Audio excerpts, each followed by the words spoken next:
అందరికీ నేను మీ సంతమహి మీ విలువైన సమయాన్ని నా ఈ వీడియో చూడడానికి కేటాయించినందుకు చాలా థ్యాంక్స్. నిన్న జిగర్నెస్ గురించి ఒక వీడియో అయితే పోస్ట్ చేశాను కదా. యాక్చువల్లీ ఆ వీడియో నేను పోస్ట్ చేసినప్పుడు చేద్దామా వద్దా అన్న డౌట్ తోనే చేశాను. కానీ ఆ వీడియో పోస్ట్ చేసి దాని కింద కమెంట్స్ చూసిన తర్వాత నాకు అర్థమైంది నాలాగా ఎంతో మంది మామ్స్ వాళ్ళ పిల్లలతో ఈ ప్రాబ్లం ఫేస్ చేస్తున్నారు అని. అయితే ఈ రోజు వీడియో ఏంటి అంటే అమ్ముని జిటర్నెస్ నుంచి త్వరగా ఎలా క్యూర్ చేసుకోగలిగాను అన్నది ఈ రోజు వీడియోలో అయితే చెప్తాను. ఫస్ట్ చేయాల్సింది డాక్టర్స్ ఇచ్చిన సిరప్స్ ని మనము కరెక్ట్ గా టైం కి అయితే వేయాలి. అమ్ముకి నాకు కాల్షియం సిరప్ అయితే ఇచ్చారు. నేను అమ్ముకి అది 2.5 ml అయితే వేసాను. డాక్టర్ అదే చెప్పారు 2.5 ml అయితే వేయమని. అండ్ చాలా మంది అడుగుతున్నారు అమ్ముకి ఎన్ని రోజుల్లో క్యూర్ అయింది అని. అమ్ముకి 1.5 మంత్ లోపే ఈ ప్రాబ్లం అయితే క్యూర్ అయిపోయింది. అండ్ ఎవరు టెన్షన్ పడాల్సిన అవసరం అయితే లేదు. ఇది తొందరగానే తగ్గిపోతుంది. కాకపోతే మనం కూడా కొన్ని ప్రికాషన్స్ అనేవి తీసుకోవాలి. కొంచెం అంటే పిల్లలు మన బ్రెస్ట్ ఫీడ్ తాగుతారు కాబట్టి మనం తీసుకునే ఫుడ్ కూడా కొంచెం మంచిదై ఉండాలి. అండ్ బ్రెస్ట్ ఫీడ్ కూడా కరెక్ట్ గా అంటే సరిగ్గా ఇవ్వాలి. ఎలా అన్నది నేను మన షార్ట్స్ లో కూడా నేను చెప్పాను. బ్రెస్ట్ ఫీడ్ ఎలా ఇస్తే బేబీస్ హెల్దీగా ఉంటారు అని. అయినా సరే మళ్ళీ ఒకసారి చెప్తాను. మనం బ్రెస్ట్ ఫీడ్ ఇచ్చిన ప్రతిసారి కూడా 2 సైడ్స్ ఇవ్వాలి. ఒక్కొక్క వైపు 15 మినిట్స్ అయినా ఇవ్వాలి. సో బ్రెస్ట్ ఫీడ్ అనేది మంచిగా ఇవ్వండి. తొందరగా అయితే ఈ ప్రాబ్లం అనేది క్యూర్ అయిపోతుంది. ఫస్ట్ చేయాల్సింది డాక్టర్స్ ఇచ్చిన సిరప్స్ ని మనము కరెక్ట్ గా టైం కి అయితే వేయాలి. ఇంట్లో పెద్దవాళ్ళు అంటూ ఉంటారు కదా, డెలివరీ అయిన లేడీస్ కి ఎక్కువ కాఫీ అనేది ఇస్తూ ఉంటారు. సో కాఫీ అనేది అవాయిడ్ చేసేసేయండి. కాఫీలో కెఫే కాస్త ఎక్కువగా ఉంటుంది కదా.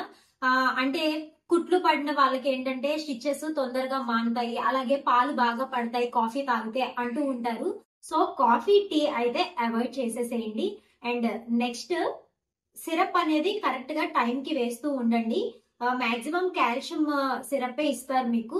అది నాకు డాక్టర్ ఎలా వేయమన్నారు అంటే బ్రెస్ట్ మిల్క్ లో కలిపి 2.5 ml అయితే అమ్ముకి సజెస్ట్ చేశారు. సో నేను అమ్ముకి 3 months వరకు అయితే వేశాను. కానీ అమ్ముకి 1 month లోపే తగ్గిపోయింది. కానీ నేను 2.5-3 months వరకు అయితే అమ్ముకి కాల్షియం సిరప్ యూజ్ చేశాను. నెక్స్ట్ మంచి బలమైన ఫుడ్ తీసుకోండి. మంచి ప్రోటీన్ విటమిన్స్ ఉండే ఫుడ్ అయితే మీరు తీసుకోండి. అండ్ అలానే నాకు వచ్చిన డౌటే మీలో చాలా మందికి రావచ్చు, ఈ ప్రాబ్లం ఉన్నప్పుడు వ్యాక్సినేషన్ అనేది ఇప్పించచ్చా లేదా అని. ఈ ప్రాబ్లం ఉన్నప్పుడు వ్యాక్సినేషన్ ఖచ్చితంగా ఇప్పించచ్చు. ప్రాబ్లం అయితే ఏమీ లేదు.